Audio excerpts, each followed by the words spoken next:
antara laki-laki dan juga perempuannya itu ya sama-sama bersepakat untuk melakukan ya bisa dibilang seks gitu.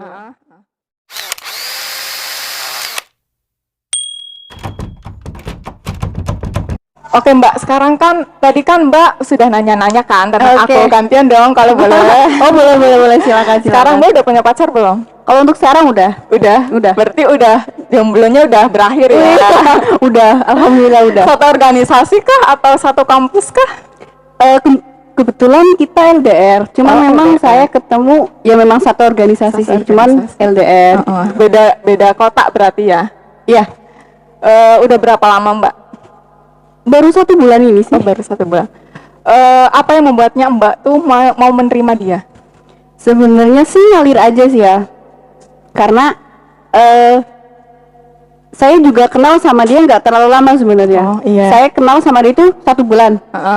Terus dia itu orangnya enak loh. Maksudnya nggak terlalu orang yang ngekang banget, cuek banget juga enggak gitu. Jadi ya kita nyambung aja gitu, kita punya satu frekuensi. Nih, bagaimana sih cara membagi waktunya dari organisasi, kuliah dan pacaran gitu? Sedangkan Mbak tuh sangat aktif banget nih di organisasi.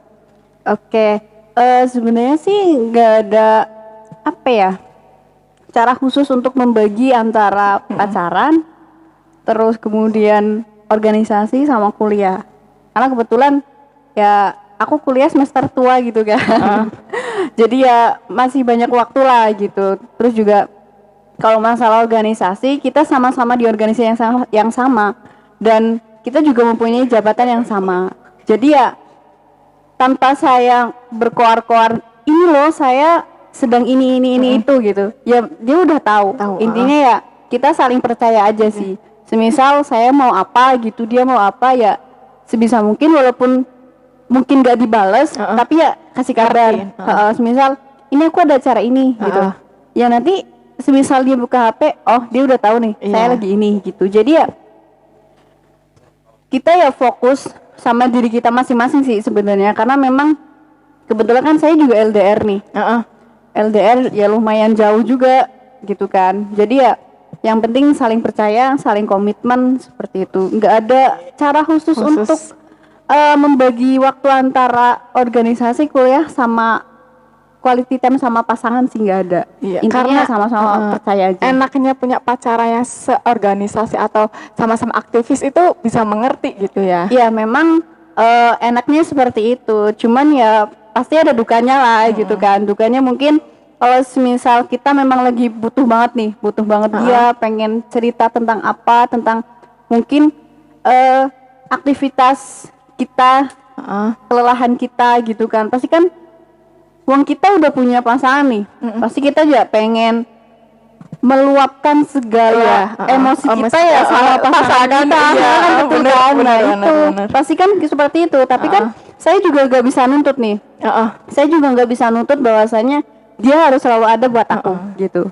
Karena saya juga tahu gitu kan, dia punya kesibukannya masing-masing. Saya juga punya kesibukan untuk saya sendiri seperti itu. Jadi ya sebisa mungkin kalau semisal saya pas chat ternyata dia lagi nggak mood, ya wis aku ngalah gitu. Tapi kalau semisal dia yang chat kemudian aku lagi bad mood, ya wis dia yang ngalah gitu. Jadi ya saling ngalah, nggak ada kata-kata cewek selalu benar, cowok yang selalu salah gitu. Nggak ada. Menurutku itu nggak ada gitu.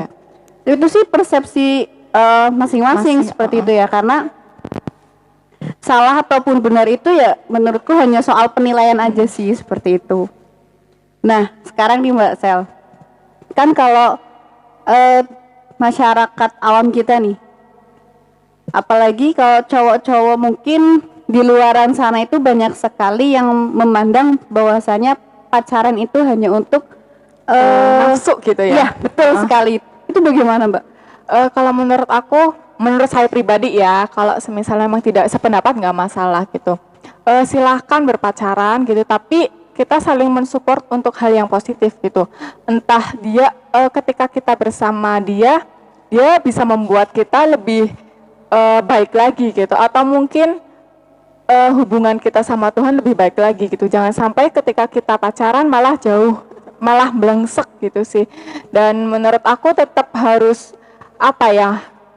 tetap harus menjaga diri sih, karena ketika pacaran melakukan itu kan bukan agama kita dan bukan budaya kita gitu, karena kita itu kan orang timur, jadi enggak banget sih.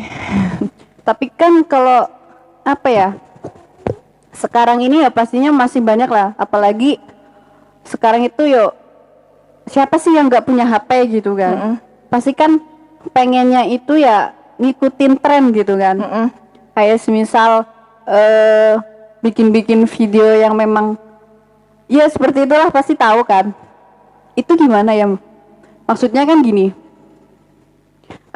antara laki-laki dan juga perempuannya itu ya sama-sama bersepakat untuk melakukan ya bisa dibilang seks gitu. Dah itu kan kita nggak bisa menyalahkan sebenarnya kan. Kalau kita bicara soal cinta, kita nggak bisa menyalahkan keduanya dong, iya kan. Tapi kalau kita bicara soal agama dan budaya, itu pasti sangat salah gitu kan. Apalagi soal bicara soal agama, kita juga punya konsekuensinya karena kita seorang muslim kan. Kalau dalam budayanya, ya pasti kita dalam masyarakat ya kena cemooh seperti itu. Itu kan seperti itu. Nah kalau Mbak Sela sendiri nih punya pesan untuk pasangan-pasangan yang ada di luar itu bagaimana? Intinya sih menurut aku pribadi silakan kalian pacaran gitu, tapi saling mensupport ke hal yang positif gitu. Jangan sampai ketika kita bersama dia malah blengsek nih, dalam arti malah entah nggak sholat atau mungkin jauh dari Tuhan gitu. Justru ketika kita pacaran sama dia harus diri kita sendiri harus lebih baik gitu.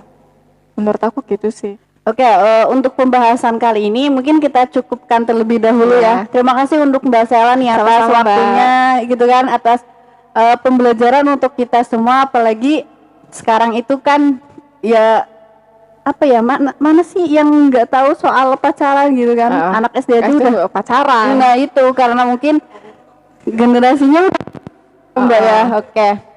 Intinya semoga pembahasan kali ini bisa bermanfaat untuk saya, Mbak Sela, untuk kalian semua yang menonton channel ini. Intinya ambil baiknya, buang buruknya aja sih. Oke, mungkin sekian ya pembahasan kali ini. Sampai jumpa di Semawar Podcast edisi selanjutnya.